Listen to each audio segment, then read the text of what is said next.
All right, all right. Hello, all you sports fans out there in podcast land, and welcome once again to another edition of Babbling Brooks, your new favorite podcast, where I, your host Brooks, try to bring you some of today's sports news with just a little twist of my point of view. Hope everyone is having a wonderful week so far. Like the sun shining, it's hard to tell with all this fucking haze. The sky's been kind of hazy lately. I'm like, how much of Canada is burning? It must be a lot. Must be a significant amount. We just keep getting all these waves of the sky looking like shit. Air quality alerts, which I don't see that on my laptop today in the bottom corner. So maybe the air is better today. Get out there and breathe some of that shit. I just hate it when there's like articles like, it's not recommended to spend time outside. I'm like, well, what the hell? What the hell? Either way, we're going to talk about baseball today, and it was a what the hell kind of night in baseball. Wild night. And the Braves scored 13 runs and somehow fucking lost. Right? And before we go into the Braves, we'll just talk about the historical nature of the night overall for Major League Baseball. There were 12 teams with 10 or more runs on this particular night. That tied tied the second most all time with a night in 1884. May 30th, 1884 is like the other time there were 12 Major League Baseball teams. I didn't know there were 12 then. I didn't know there was even 12 teams. So a modern record for the amount that just for offensive output in one night for baseball.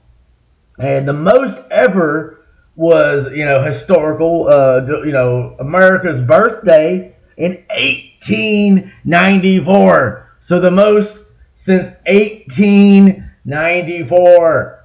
That's crazy. It's like right at, it was barely fresh out the Civil War. Craziness. Atlanta was just becoming itself after recovering from being burnt to the ground. So it was one of those nights, and not only was it just had a bunch of teams scoring, there were sometimes it would be like an individual. Was it like the most runs for a particular team was the Cubs beat the Nationals, aka the Expos, 17-3. So the second most runs scored on the day was by the Diamondbacks, who beat the Braves. And there were 4 games, including ours, obviously, where the Braves and the Diamondbacks combined for 29 runs. 29 runs in one game. 16-13 sure as hell looks like a football score. Like more than any other baseball score could. It's like, I guess they must have missed an extra point, the Braves there. Could have had a field goal to win the game. We needed a damn field goal. But there were 4 games, including ours, where both teams had at least 10 runs. And that, of course, also tied the record. And one of those days was the aforementioned July 4th, 1894, and also July 9th, 1898. So, I didn't even know they were hitting the ball like that then. It was probably some sloppy stuff. Who knows? Well, that footage has been lost. The 1898 still pictures. But damn, man, just what a night in baseball, Talking about people can't say baseball's boring with a night like this. And it even was a low-scoring extra innings game. The Giants and the Reds went 10. The Marlins and the Cardinals went 10. Cardinals won that one. So, adding in both kinds of excitement with baseball. You get some extra innings and all sorts of extra offense. And it was a rough one. It was fun to watch at points. Like if you watch, when you're just watching our hitting, if you're watching any pitching in this game, you're like, ugh. Or overall for the night, really the pitching's bad. All teams, but especially the Braves. It kind of feels like all these injuries in the bullpen are starting to catch up with the team. And Bryce Elder, who felt like he's been getting away with stuff, not like cheating or anything, but just like sometimes you're just like, how he do that kind of stuff? Like, it doesn't seem like it should be getting the outs he gets. So hopefully it's not that necessarily. I think a lot of it is it's just fucking baseball. Baseball, there's 162 games in a season. It was incredible. The run the Braves were on, there was like 27-4 there for a stretch to give themselves the best baseball. I mean, the biggest lead over a division rival in baseball, in addition to obviously the best record in baseball. So, we've lost 4 or 5 since then. But that's going to happen. You're not going to just like continuously keep going on tears like that. That would be insane. You're going to have some doldrums. You're going to have some hard times, like Dusty Rose. I've seen some hard times. Son of a plumber. I'm still kind of disappointed I didn't go Monday night, but I was just too tired. And I wanted to go see Cody Rhodes in person in his hometown. Son of Dusty. Used to love. Dusty was, not a wrestler, obviously, when I was really watching. He was, by that point, one of my favorite announcers whenever he joined the commentary team. Let me tell you, Tony Schiavone, Bobby the Brain Heenan, you're wrong. So, yeah, gotta love some hard times. We're going to have some hard times. I believe the Braves are going to come through these hard times and be even better. Because, it's great to have winning streaks in June and July. But you know what's even better? Winning games in October. That's what it's all about. Getting a ring. I was talking to somebody at work last night. This season will be a disappointment. First, I said if the Braves don't win a World Series, and I kind of walked that back. I feel like it's a little harsh. They at least need to make the World Series. But still, it will be a disappointment if this team does not win a World Series. Like, they're doing shit that just isn't done very often. Leading the league in home runs and ERA simultaneously. Still got some season to go to try to hold on to that. But it's been an impressive start. And even, in this little losing streak, there are still little nuggets of goodness. One of them not directly related to this game, but I want to throw it out there so I don't forget it. Travis d'Arnaud, it was announced, has been signed to an extension through at least next season. He'll get paid $8 million in 2024, and in 2025 there is a club option for another $8 million. So at least one more year of Travis d'Arnaud, and I like this move. There's been talk ever since we got Sean Murphy of potentially trading Travis d'Arnaud, because he's a really damn good catcher, and he may not want to be a backup. But this isn't like a traditional backup role. Gotta appreciate the way Sal Fasano runs the catcher room and seems to prefer having 2 decent catchers. Ed Contreras, who was on the way up. Hopefully, best of luck in his career. Like, he was growing as a catcher. Murphy, less likely to make mistakes. Made one in this game defensively, but usually going to be okay. And he, just the flexibility he gives the team, because that number one, it keeps both catchers fresh for the playoffs, so you don't have to worry about resting down the stretch because you've been doing it kind of through the season, because catching is a rough job. You got to be one of the toughest positions to play in baseball. I guess the toughest, because there's tough. I mean, everything's tough. It's hard, and hard times for everybody in baseball. Pitcher, starting guy only goes every five days, sometimes more in between. Even your bullpen pitchers, not usually going to pitch more than a couple innings at a time. Usually just like one. Any other position, first base, obviously getting the most work outside of catcher. Anywhere in the infield, really. Outfield, you could be out there and not do anything for a while, but then be super involved on 4 plays in a row. But catcher, there ain't no way around it. You are physically and mentally all in on every play you are out there. Because number one, there's all the squatting, which doesn't seem like a lot of you add up all that squatting, especially as you get through your 30s. And even before that, it hurts. It can, contribute to being a little more tired, the up and the down, and staying in that squatting position. It's an easy thing to do, even for these youngsters sometimes. And on top of that, you got to stay focused. You're basically helping guide the pitcher. That's why catchers make the best managers a lot of times, because they kind of help manage the game. A big part of it, helping out young pitchers especially, and even older pitchers veterans going to have some struggles here and there. So I think it's really important just having, a Travis d'Arnaud, been around a long time. Sean Murphy, ain't no newbie, but he's still rising, still, probably one of the best catchers in the game. And his offensive output has really opened up as well this year. So just a nice combination, a nice little depth move. And, this Braves team is built, man. They're built to compete, for years. Like, the way they've got all these guys locked in. And just, like I said, this was a rough one, though. So we had the good Travis d'Arnaud news. We'll go into just a brief negativity because we got to talk about the pitching. And then after that, we'll focus on the fun stuff. All of them runs scored. Try to be leave this on a positive note. Not going to be a super long episode. As far as I know, you never know though with me, man. I start babbling, I can't stop myself. It's like preacher, preach. But so the bad thing in this one, Bryce Elder, we already kind of mentioned, back-to-back kind of dud starts for him. He's given up 12 earned runs in only his the last 6 innings pitched in his last 2 starts. Only made it through 2 2/3 innings in this one. Gave up 7 hits and 7 runs. Only 5 of the runs earned. 1 walk and 4 Ks. So you at least like that ratio. And if you factor in some of the things going on in this game, it's easy to see how he could have gotten this situation. Because you started out, they come out with 2 runs right immediately in the top of the first. And some of that on the air. The first was just like a weird hit ball where Carroll, who he definitely hasn't been impressive in his chances against the Braves. He was 2 of 5 in this one. And he opened it up with a triple. And it was just a weird hit ball. That's like a baseball. And just the way, you could just hit a ball and just this weird bounce turns into a triple.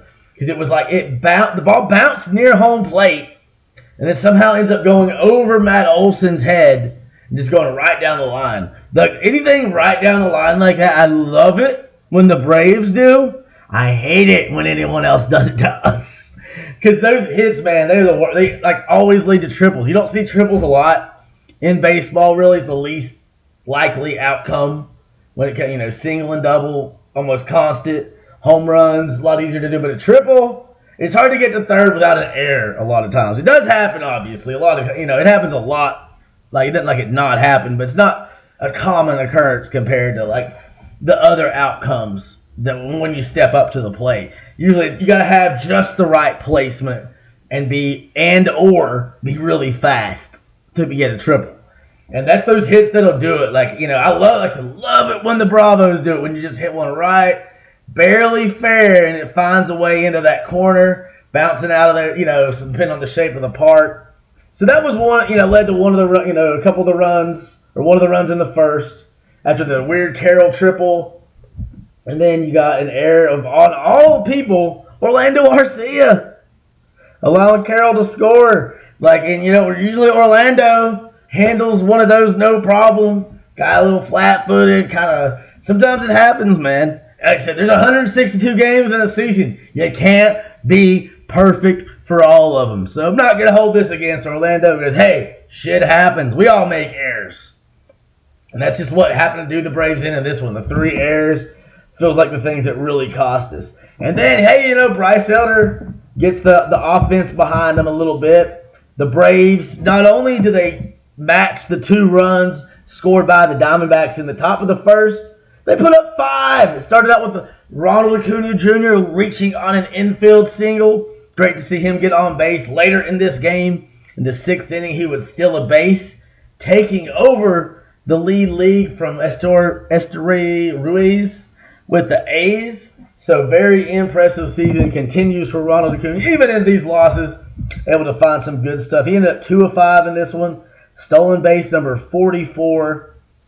And in these last 4 games, while the Braves have, lost 4 of the last 5, 3 of the last 4 coming out the break, 3 stolen bases and 2 home runs. Of course, the home runs, both in that 6-5 loss on Saturday. But either way, Ronald Acuna is still getting stuff done, despite the team not doing its best.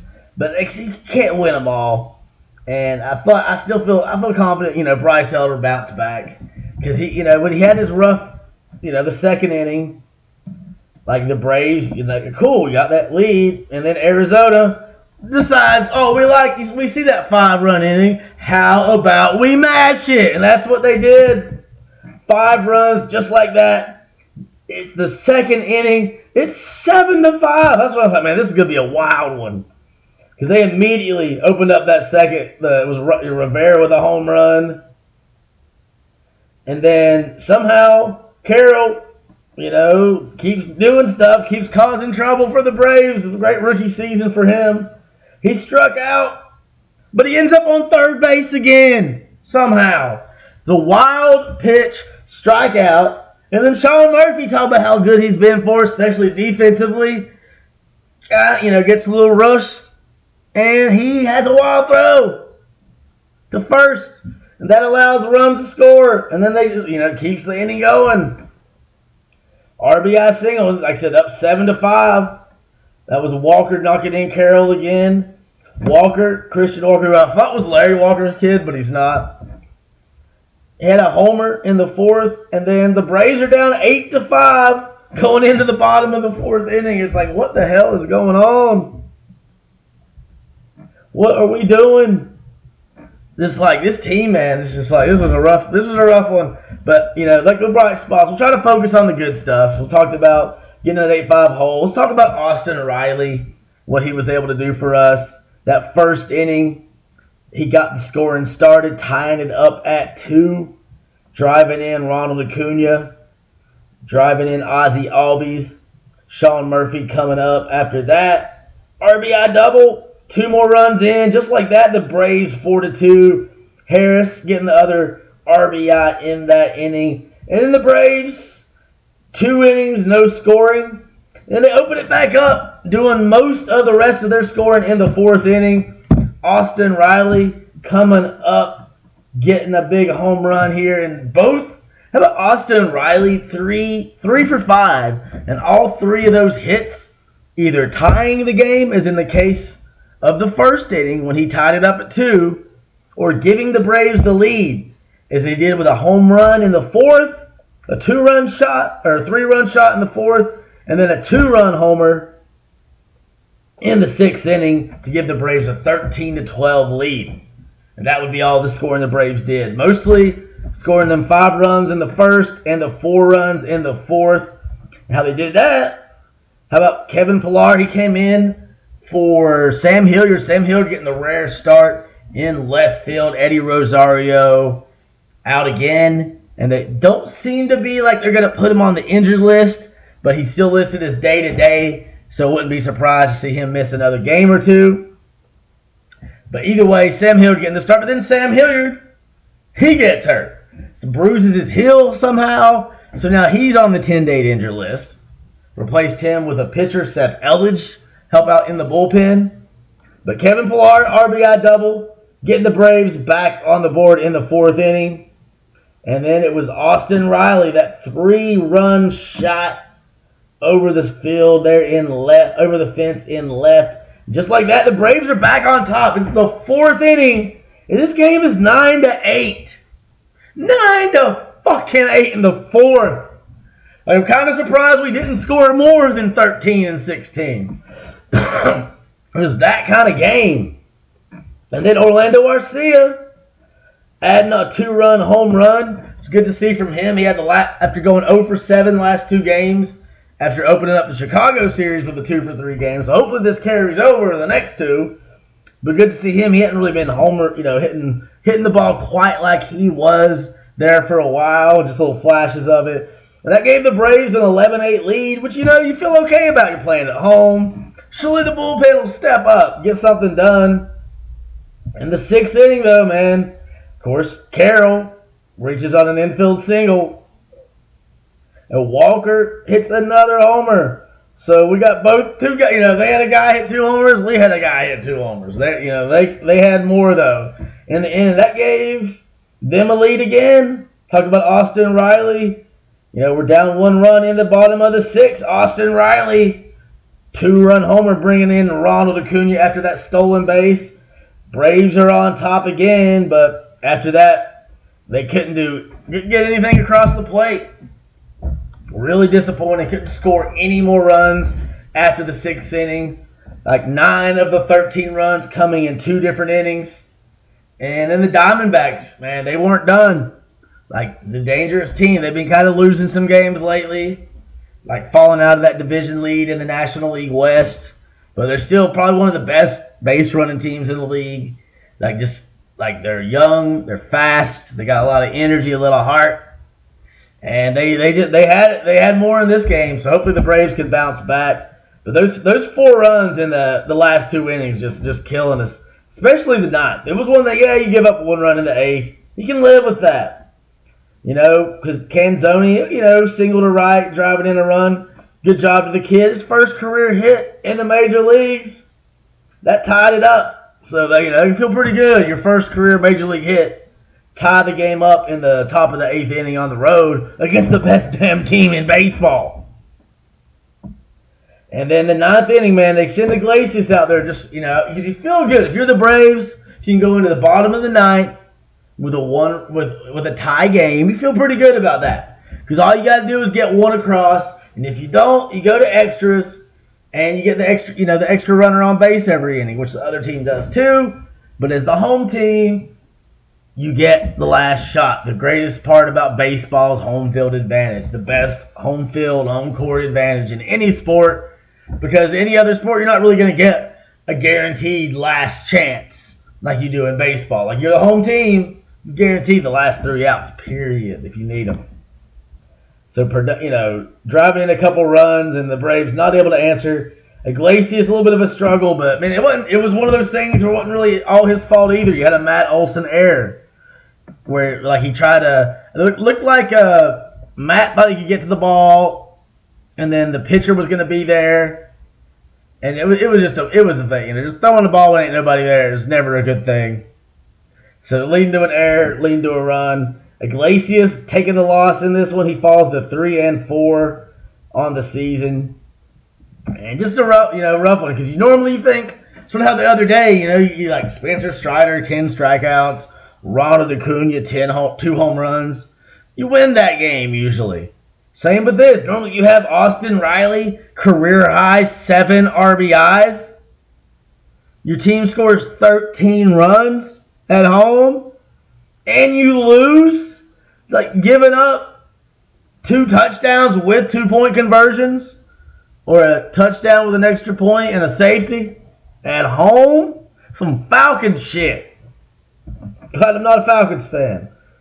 So ruffled for the Braves, and hopefully we can bounce back. I feel like we will. I'm not going to have a lot of games where Arcia, Olsen, and Murphy all have errors at the same time. I still believe Bryce Elder can bounce back, because it doesn't look good having 2 kind of rough outings back to back like that.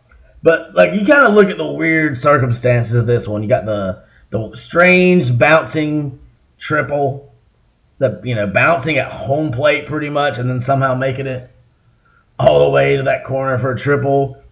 And the same guy a few innings later getting to third on a strikeout. Sometimes you get to first on a strikeout, but third, that's not going to happen a lot. So the 3 errors, the wild pitch, all just adding in to a bad night. Talked about Bryce Elder. He couldn't get out the 3rd inning. Michael Tonkin Jr. made it the exact same amount of time, 2 2/3 inning. Nobody else makes it more than an inning after that. Ben Heller gets a couple outs, gives up a run. But most of the damage is done by Elder and Tonkin. That was 11 runs given up. Jimenez walked a guy, looked rough for a couple pitches, but gets a strikeout. The only Brave to not give up a run other than Derek Rodriguez, who came in to mop up for Iglesias.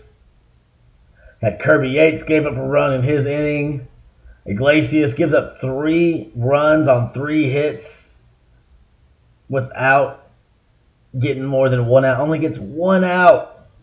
A strikeout before he gets replaced with Derek Rodriguez, who, finishes him off. But by that point, the damage was done. And once you've scored 13, it's tough to get those next 3, I guess, if you're the Braves in this situation. Good news is, though, pretty much everybody getting on base in this one. Acuna, of course, 2 of 5. Aubie's 1 of 4 with 2 runs. Austin Riley, talked about him as three hits, 3 runs, 7 RBIs, 2 home runs. Matt Olson 0 of 3, but has more walks than strikeouts, 2-1, and he finds his way home. Sean Murphy 1 of 4, 2 runs and 2 RBIs. Ozuna, the only Brave other than Sam Hilliard, who only had 1 at bat, to not get a hit in this one. He was 0 of 4, falls on to 238. So, it seems like he's cooling off a little bit. Wouldn't be surprised maybe if they start seeing one of the catchers at DH occasionally if this continues. Not going to take him out of there entirely because he's been hitting really damn good since he went off for Marcel's May. And it was kind of expected him to slow down. He's not known for being a consistent, average hitter anymore. Just kind of the occasional, home run or RBI coming in for you. And he's been, had that 15-game hitting streak. So that was kind of breaking the norm for him currently. And I'd say he's due a hit. I said that before. Still hadn't happened. I was hoping, we needed one from him in this one. But maybe this means he's due in this game. I'm actually going to check and see if they posted today's lineup yet. It's really random to me sometimes, when these lineups get posted. Sometimes it'll be, hours and hours before. I guess it's just up to the manager. And sometimes it'll come down to, the 2 hours before. But, so yeah, no lineup posted for today. So, I would expect Eddie Rosario maybe miss another day. Especially, Kevin Pillar, the defense he provides. And he can still hit the ball. Gets lost in the shuffle. He was expected to play more. But Eddie, for the most part, has been hitting too damn good to be taken out. No major field errors until the other day. And some of that could have been related to the hamstring issue. So we'll see what happens with that, though. We got Forrest Wall, who came up the other day when who was it? It was when AJ Minter went to the injured list. Because they'll have to figure out some starting pitching soon. I would think Soroka gets another chance to start, but I know there's only 3 starters that are for sure penciled in right now. Everything else is not available yet. They haven't unannounced or whatever, undecided. But I know of course Charlie, Spencer, and Bryce. Those guys are for sure guys, and they're still figuring out the other ones. Colby Allard looked like he might get a chance to.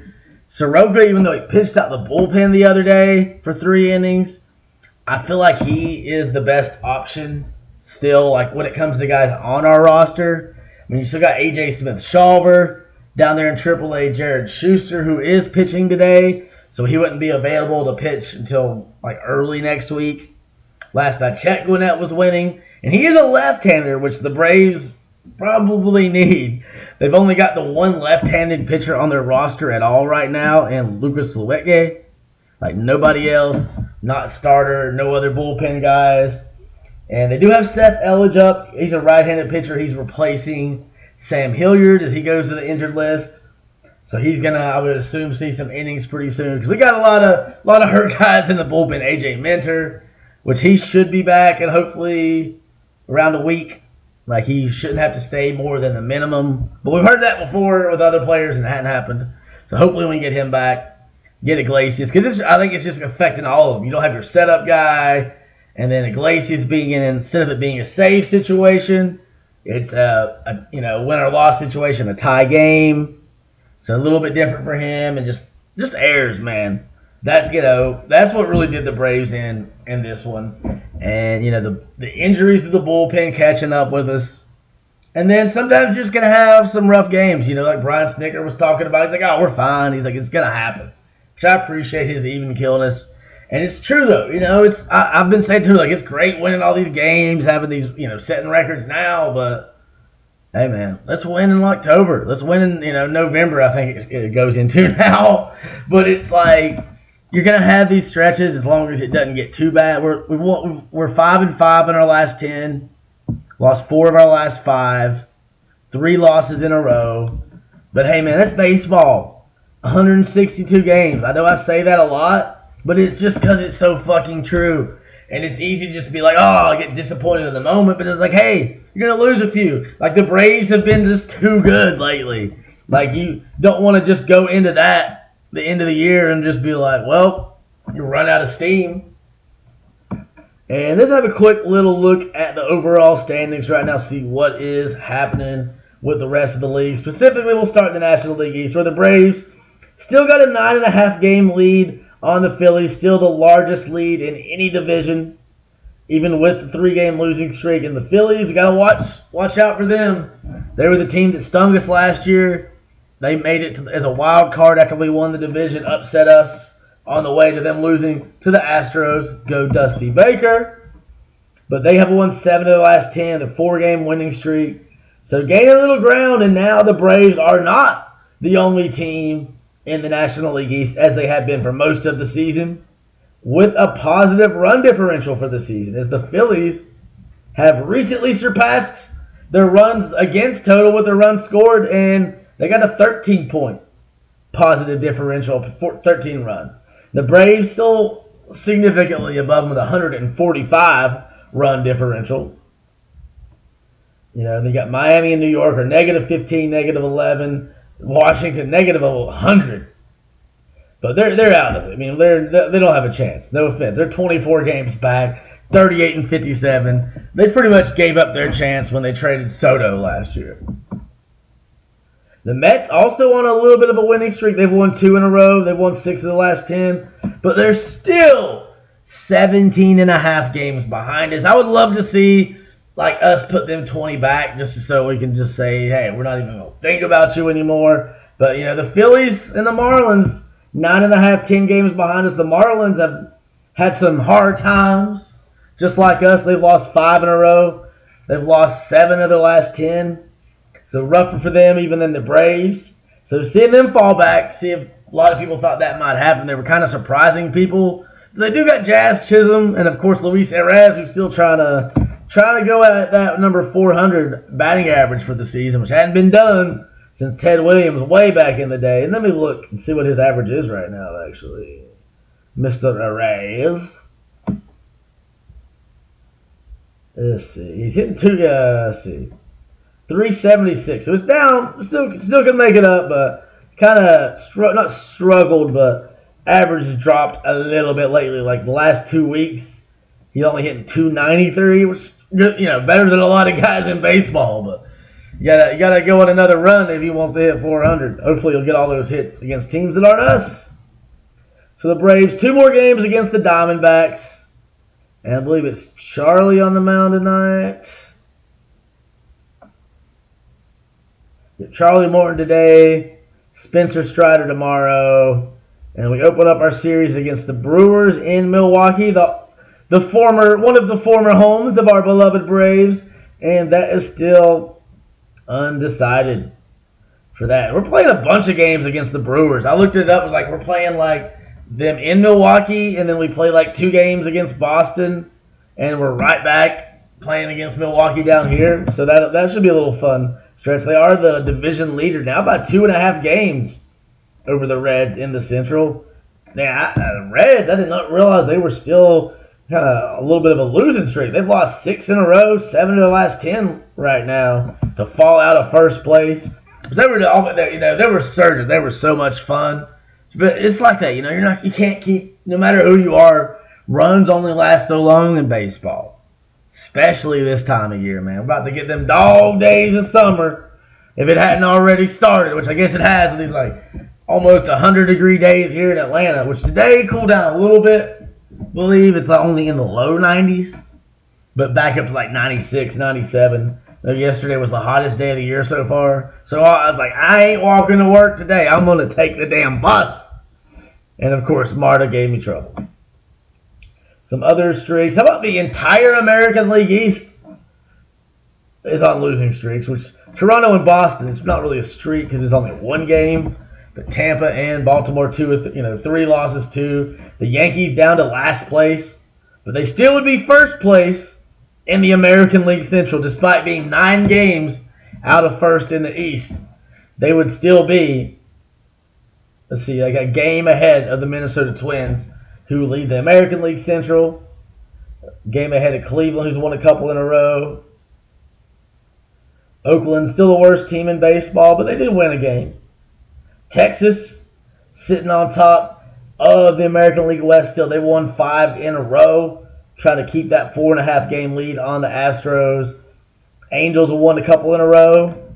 Good for them. Shohei leading the league in home runs. Could potentially compete, try to chase maybe Aaron Judge's home run record a little bit. And consider the fact that he could do that and also win the Cy Young Award is just insane. Like, this great year for baseball with him and Ronald Acuna just doing crazy stuff.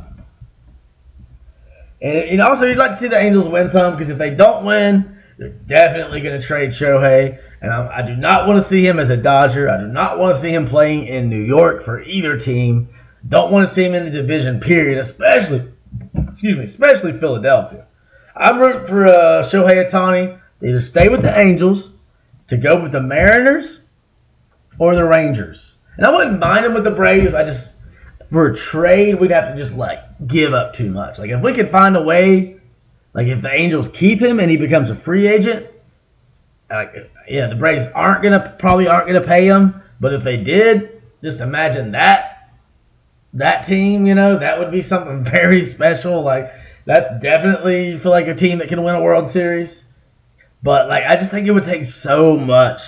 Number one, the money would be insane. I don't think, because the Braves aren't, Liberty Media just spun the Braves off, so they're not he's not like the Mets owner where you can just I'm gonna put all this money in. They don't put, even before they spun off the team, Liberty Media wasn't putting money in or taking money out. So it just comes from the money the Braves make. So I don't know, man. They are selling out a lot of games. Maybe they could turn some of that sellout money into some Shohei money.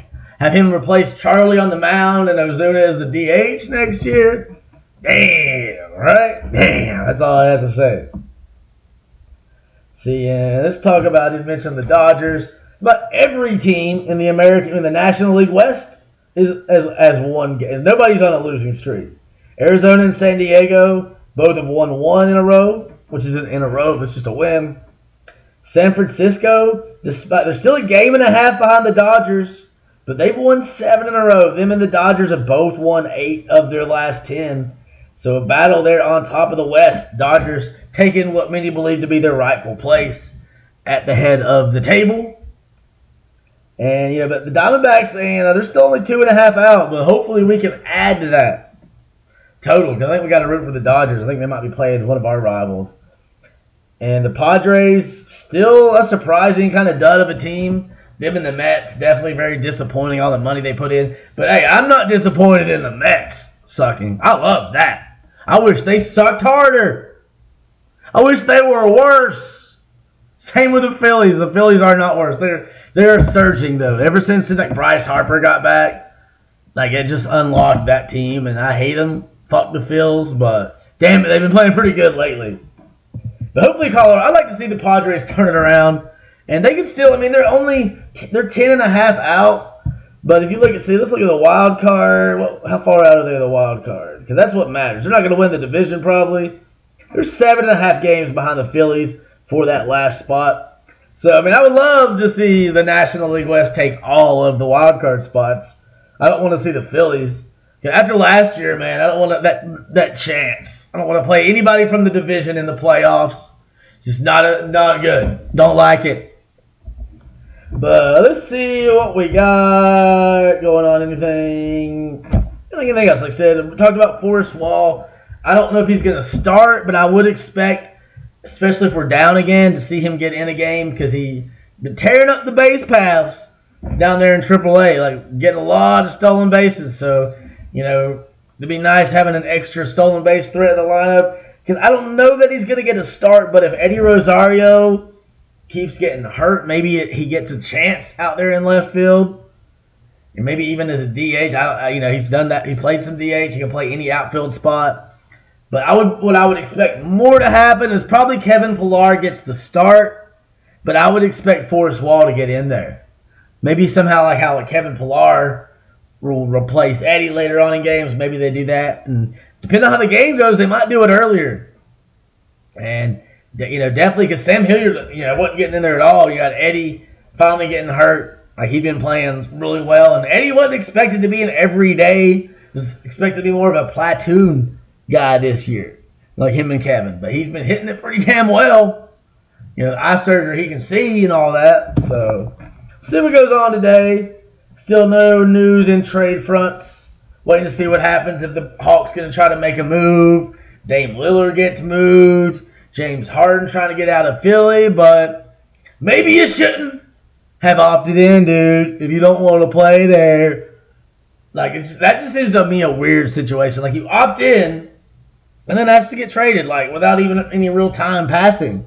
So it's like, wasn't like he opted in, then it's like, wait a minute, like, these things have changed drastically. I went out, it was like almost immediately. It's like he opted in to ask for a trade, so he'd make that extra $5 million, I guess, he gets if he's traded. But the Sixers are like, man, we ain't giving you away for nothing. Are you high? Probably. James Harden's that kind of brother. He'd be blazing. He'd be blazing, I bet. Like, that's why they talk about he can't stay in shape. It's like me. We love donuts, man. You smoke a little, you gotta eat some snacks. Just a thing. But, regardless, that's a whole other episode. Don't want to start, it's like, you're talking shit about James Harden. It's like, no. I'm just riffing.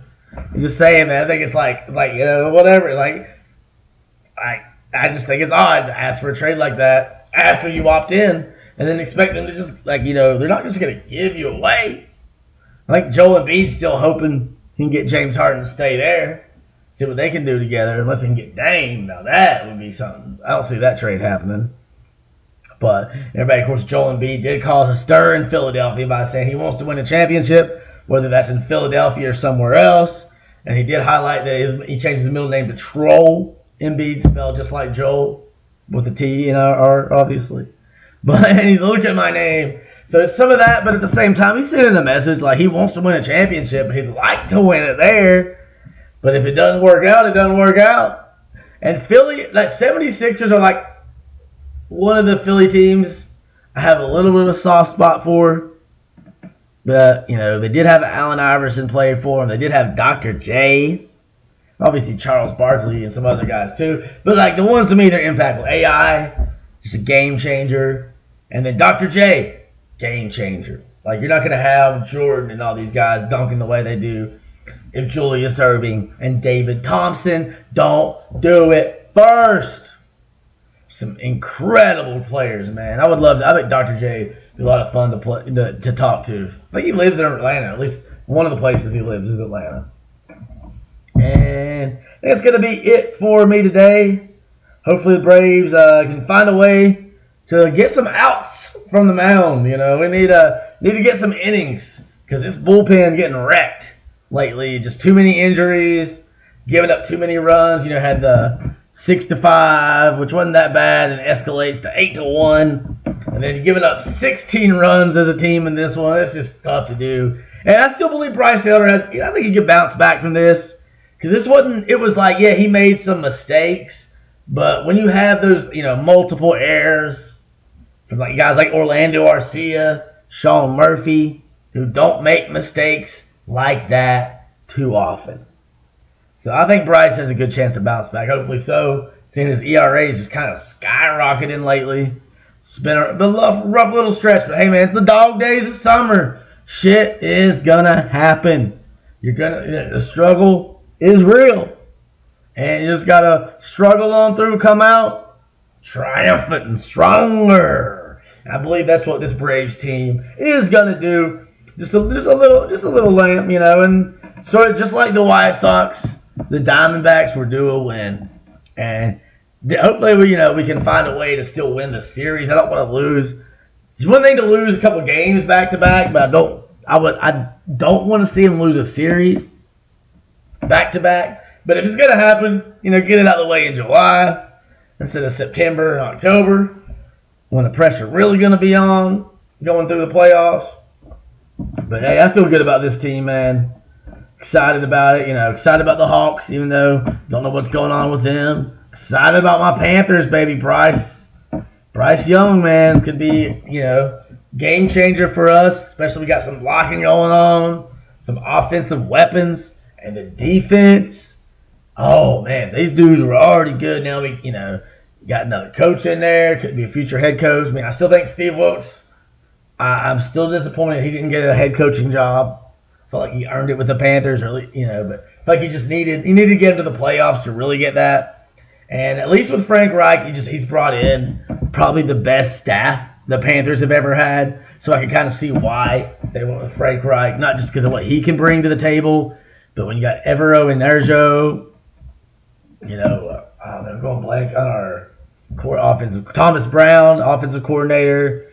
Then you got Dom Capers assisting as a special assistant, just advising pretty much Evero. Jim Caldwell, another former NFL head coach who I believe did not get a fair shake in Detroit. He got cut too soon. And then they went with Matt fucking Patricia, who was not any good for them. Now they're on the right path. Maybe it could have been sooner. You try to give Caldwell some chance. But having him as a special assistant, Josh McCown as a quarterback's coach. I mean, the Texans were going to hire him as a head coach before going blunt. Brian Flores sued the league about us accusing him of discrimination. So, having him, we got at least 2 future head coaches, maybe 3. Got 2 former head coaches on the staff. We have pretty damn good staff. I believe one of the best defenses in the league, especially get somebody opposite of Brian Burns. Jadeveon Clowney still is available. Sign his ass. Bring him back to the Carolinas. He, of course, was a former South Carolina Gamecock. He's not the player he used to be. Not as good as he once was, but he's as good once as he ever was. Probably more than that. I just wanted to throw in a random Toby Keith lyric. Don't know why. Anyway, I'm going to get out of here. Try to, get the shit posted. Got a couple things to do. Go see a show tonight at Aisle 5 in Little 5 Points of Atlanta. A great venue for a show. It's where I saw one of my favorite shows from last year, Your Old Droog. And just like that, my friend DJ Kerosene, he will be providing the opening music and some in between some of the artists. The main one is Rome Streets, also with J Skis. Got some other guys who I just actually was listening to in preparation for this, Teague Austin and Def Soldier, who I definitely like some of their stuff. And I think it was China Streets also is one of the people who picked some more potential special guests. I'm hoping Ono Conway shows up. Last time I went to a Griselda show at a Griselda affiliate at least show there. Benny the Butcher showed up when it was his a couple guys from his Black Soprano family, his imprint. And it was he came. It was Ricky Hyde was the headliner for that one, and he came out. But Benny, I think he's far off somewhere. But Conway, it depends on where he's hilling up, because I know he's coming through in September. But I think a lot of the Griselda guys have at least some sort of base here in Atlanta, because he said we coming through.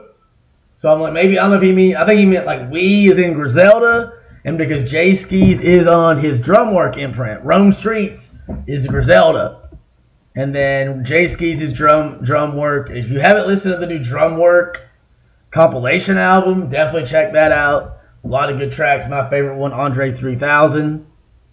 And Rome Streets had Kiss the Ring. And Was It Built in a Day, which was his one with Big Ghost. Jay Skis also did an album with Big Ghost, Authenticity Check. And he's got some great stuff. Check out both of them on streaming. Really enjoy their bars. So it should be a great show. Looking forward to that. So I'm going to get done with this.